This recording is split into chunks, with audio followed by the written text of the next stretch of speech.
एग्रीस्टेट India में आप सभी का स्वागत है। छात्रों, आज हम कुछ प्रश्न लेके आए हैं जो आपको एग्रीकल्चर की दृष्टि से बहुत अधिक महत्वपूर्ण है। करते हैं आज की श्रृंखला। आज की श्रृंखला में आपके एग्रीकल्चर से रिलेटेड बेसिक क्वेश्चन रहेंगे, तो उनको देखते हैं। बाग में पौधे लगाने की किस विधि से किसान अमरूद के अधिक से अधिक पौधे लगा सकता है? एक किसान एक बाग लगाना चाहता है, उसको किस विधि से अमरूद के पौधे लगाएं जिससे कि अधिक से अधिक उसके जो पौधे लग सकें। पहला ऑप्शन है आपका षटभुजाकार, दूसरा है आपका वर्गाकार, तीसरा है आपका आयताकार और चौथा है आपका कंटूर सिस्टम।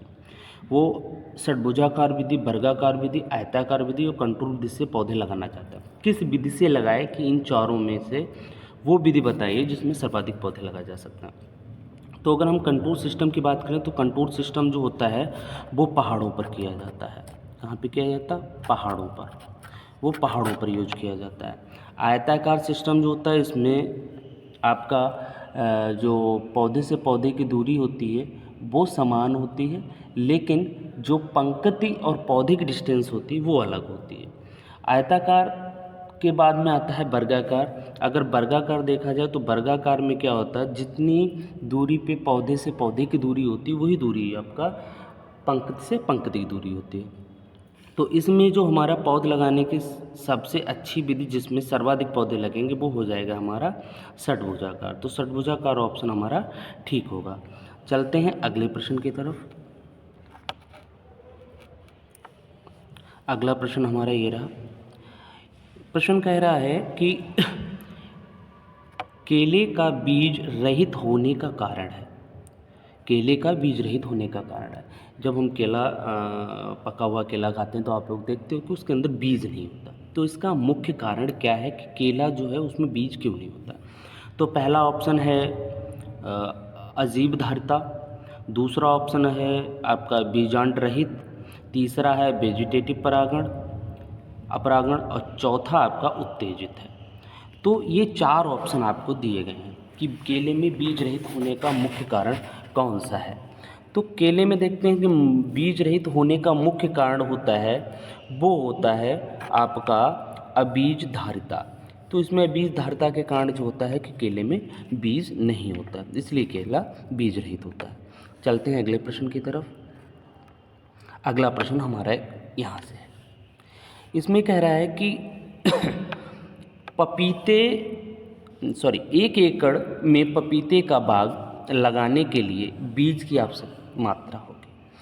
एक एकड़ में किसान पपीते का बीज यानी पपीते की खेती करना चाहते हैं तो उसको कितना बीज प्रयोग में लाना चाहिए?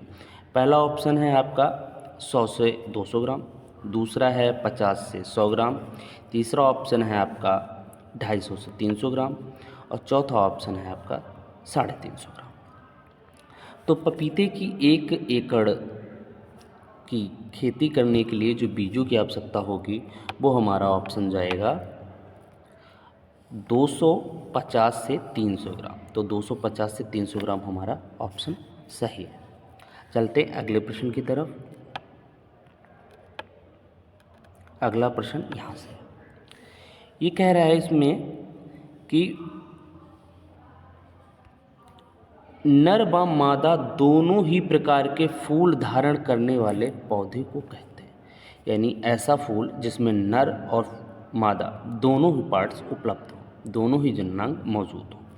तो देखते हैं ऑप्शन ए है एकलिंगी, ऑप्शन बी उभयलिंगी, ऑप्शन सी उभयलिंगाश्रयी और ऑप्शन डी अनिषेक जनन।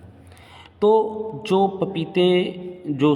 नर और मादा जो दोनों प्रकार के फूलों में दोनों प्रकार के फूल धारण करते हैं, उनका जो ऑप्शन जाएगा आपका उभयलिंगी में, वो ऑप्शन बी आपका सही है। यानी जो नर मादा दोनों प्रकार के फूल धारण करते हैं वो पौधे कहलाते हैं उभयलिंगी। चलते हैं अगले प्रश्न की तरफ। अगला प्रश्न कह रहा है हमारा आवोकाडो को बटर फ्रूट कहते हैं क्योंकि इसमें प्रचुर मात्रा पाई जाती है। तो आवोकाडो फ्रूट है जो फल है उसको बटर फ्रूट नाम से जाना जाता है। इसमें कौन सी ऐसी प्रचुर मात्रा में क्या चीज़ प्रचुर मात्रा में पाई जाती है? तो ऑप्शन ए हमारा कह रहा है कि इसमें प्रचुर मात्रा में शक्कर पाई जाती है, बी वसा, वसा के लिए कह रहा है, सी आपका प्रोटीन, और चौथा वसा प्रोटीन दोनों। तो इसमें अगर हम देखते हैं कि इसका ऑप्शन क्या होगा कि एवोकाडो को बटर फ्रूट के नाम से जाना जाता है, तो इसका ऑप्शन हो जाएगा वसा, ऑप्शन बी। इसमें वसा का ये बहुत बड़ा अच्छा स्रोत है, तो इसलिए इसको बटर फ्रूट नाम से भी कहते हैं। चलते हैं अगले प्रश्न की तरफ। अंतर्राष्ट्रीय प्रश्न कह रहा है, एक मिनट, अंतर्राष्ट्रीय crop research institute for semi arid tropics स्थित है। तो अंतर्राष्ट्रीय crop research institute for semi arid tropic स्थित है। तो इसको इंग्लिश में जो बोलते हैं ICRISAT,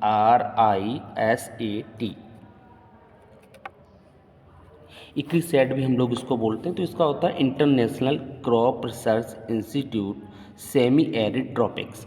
तो ये जो है ये हमारा स्थित है हैदराबाद में। तो हमारा ऑप्शन जो सी है हैदराबाद, ये सही होगा।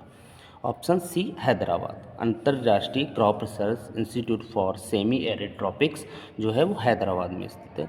इसको इक्रिसैट भी बोलते हैं। चलिए चलते हैं अगले प्रश्न की तरफ।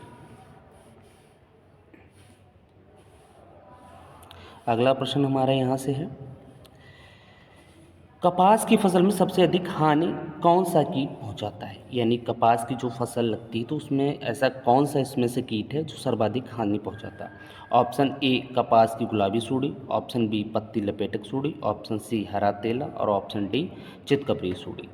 तो कपास की सूड़ी में जैसे कि आप देखते हो कि कपास से रिलेटेड एक फसल आती है जिसको कहते हैं ट्रैप क्रॉप, बोलते हैं trap crop, trap crop, trap crop. Trap crop का मतलब होता है कीट आकर्षक फसलें। तो कीट आकर्षक फसलों में जो कपास में ही प्रयोग की जाती है कीट आकर्षक फसलें।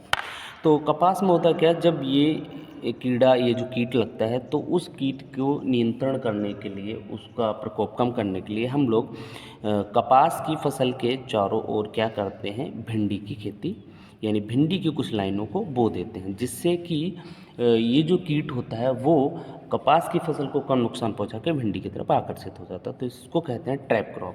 ये कपास की फसल से संबंधित है।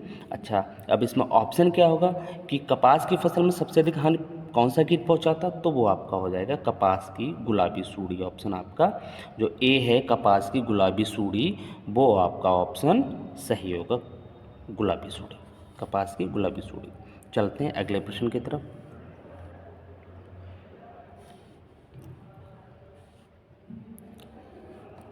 अगला प्रश्न हमारा कह रहा है, शब्द एग्रोनॉमी की उत्पत्ति हुई है। जो वर्ड एग्रोनॉमी है यानी जो हम सस्य विज्ञान को एग्रोनॉमी के नाम से जानते हैं, तो एग्रोनॉमी शब्द किस भाषा से आया है? तो ऑप्शन ए कहता है लैटिन, ऑप्शन बी ग्रीक भाषा, ऑप्शन सी अंग्रेजी भाषा, और ऑप्शन डी फ्रेंच भाषा। तो ऑप्शन जो आपका इसमें रहेगा वो रहेगा आपका ग्रीक भाषा। एग्रोनॉमी वर्ड जो है वो ग्रीक भाषा से संबंधित है। और लैटिन भाषा की अगर हम बात करें तो लैटिन भाषा में याद रखिएगा कल्चर रिलेटेड जितने वर्ड होते हैं वो लैटिन भाषा के अंतर्गत आते हैं। चलते हैं अगले प्रश्न की तरफ। अगला प्रश्न है हमारा, कोल क्रॉप कहलाती है, जो कोल क्रॉप है वो कौन सी फसल है? इनमें से एक फसल का चयन करना है। पहला ऑप्शन दिया है इन्होंने फूल गोभी, दूसरा गाजर, तीसरा मूली और चौथा पालक। तो कोल क्रॉप के अंतर्गत कौन सी फसल है उसका हमें चयन करना है। तो कोल क्रॉप में देखिए ऑप्शन हमारा जो है फूल गोभी। तो फूल गोभी जो कोल क्रॉप्स के अंतर्गत आता है। तो फूल गोभी आपका कैबेज है, आपका स्प्राउट है, आपका नोल खोल है, और आपका जिसको बोलते हैं आप लोग नोल खोल यानी गांठ गोभी। ये जो कुछ फसलें हैं वो आपका कोल क्रॉप के अंतर्गत आती हैं। ठीक है, चलते हैं अगले प्रश्न की तरफ। अगला प्रश्न हमारा यहाँ से है,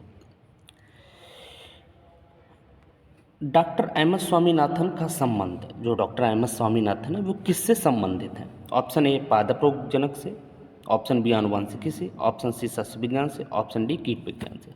तो पहले हम बात करें एम एस स्वामीनाथन। तो एम एस स्वामीनाथन ये कहलाते हैं फादर ऑफ ग्रीन रेवोल्यूशन।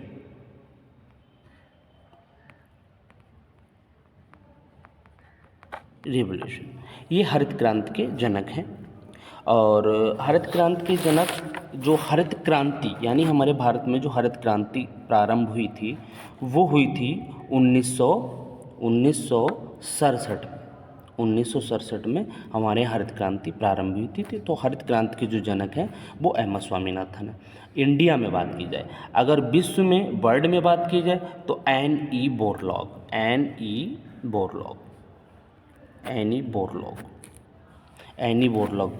ठीक है। तो विश्व में अगर बात की जाएगी तो एनी बोरलॉग आएंगे। तो एम एस स्वामीनाथन का संबंध हमको बताना है, तो एम एस स्वामीनाथन का संबंध जो है वो सस्य विज्ञान यानी कि एग्रोनॉमी से है।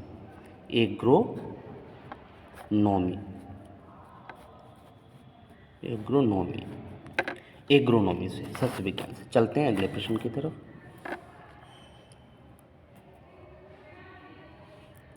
अगला प्रश्न हमारा है, गुलाब का मूल स्थान है, ओरिजिन प्लेस पूछा जा रहा है कि गुलाब का ओरिजिन प्लेस क्या है। Option A England, option B America, option C Bharat और ऑप्शन डी चीन। तो जो गुलाब का ओरिजिन प्लेस है वो चीन है, चाइना से आया था। और ऑप्शन ये हमारा प्रश्न का ऑप्शन डी सही है। चलते हैं अगले प्रश्न की तरफ। अगला प्रश्न हमारा रहा, एक सेकेंड। अगला प्रश्न हमारा, अमरबेल परजीवी है। जो अमरबेल है जिसको कसकोटा बोलते हैं वो परजीवी है। किसके प्रति परजीवी है? जड़ पर परजीवी है, तने पर, पत्ती पर, जड़ व तना दोनों पर। तो अमरबेल जो है वो किसके पे परजीवी है? तो अमरबेल जो होता है वो तने पर परजीवी। तो हमारा ऑप्शन बी जो है वो सही रहेगा। चलते हैं अगले प्रश्न की तरफ। अगला प्रश्न हमारा यहाँ से,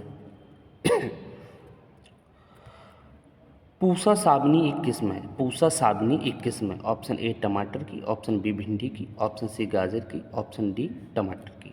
तो पूसा साबनी के बारे में पूछा गया है कि पूसा साबनी जो है वो किसकी प्रजाति। तो पूसा साबनी जो है ऑप्शन बी यानी भिंडी की प्रजाति, भिंडी इसका ऑप्शन ठीक होगा। चलते हैं अगले प्रश्न की तरफ।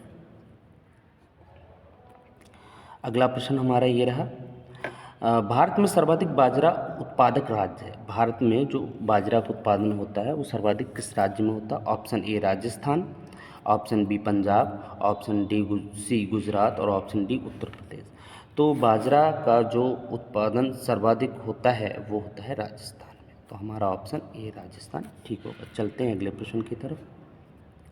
अगला प्रश्न है हमारा यहाँ से, अगला प्रश्न कह रहा हल्दी भाग है। ऑप्शन ए फूल का,